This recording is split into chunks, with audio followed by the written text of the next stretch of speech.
Have you ever fallen in love with a home online only to show up in person and feel like something's just kind of off? Well, a while back I toured a house that looked perfect in the photos, but what we found when we got there told an entirely different story. This was a 3 bedroom, 2 bath home, had over 1,100 square feet, and it was listed at $790,000. The photos showed a really cute, cozy living room, a kitchen with granite countertops and stainless steel appliances. And there was even this nice little private backyard. It had all of the buzzwords that buyers really want to hear, and it was staged beautifully in the photos. But gosh, when we pulled up, something was not right. The front yard was unkept, had been mowed, but big sections of it weren't even alive.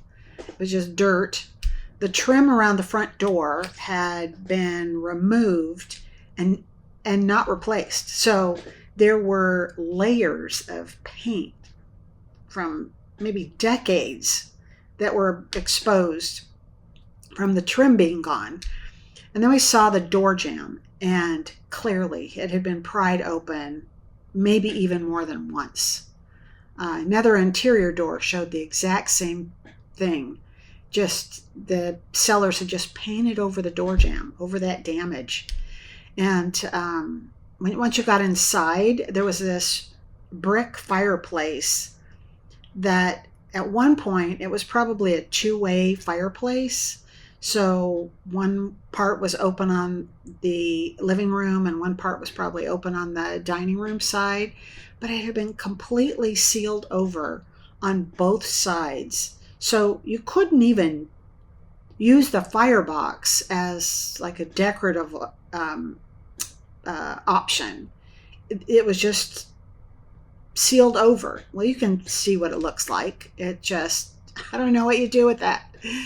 But anyway, this is why I always tell my clients to be sure and look beyond the staging. Beautiful furniture can distract you from some serious red flags if you're not looking out for them.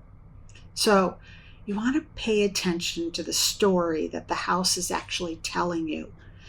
Damaged door frames, they can mean break-ins, right? And that could tell you something about the neighborhood and how safe it is.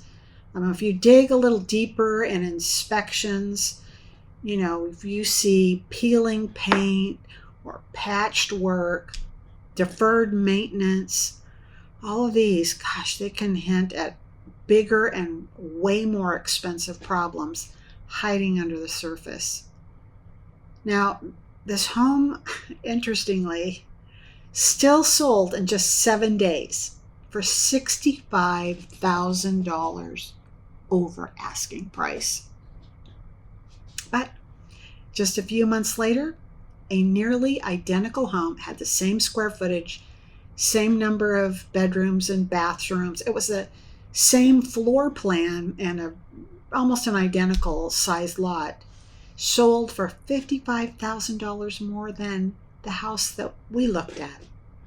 So imagine how many more buyers might have bid higher if the seller had just taken the time to do some simple things like repairing the trim, freshening up the yard, and giving the home just a little bit more care.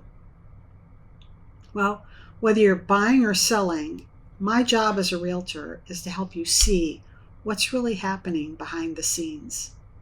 If you'd like more tips like these, hit that like and subscribe buttons, okay? And let's make your next move a smart one. I'm Jeannie Stevens, your Move Champion.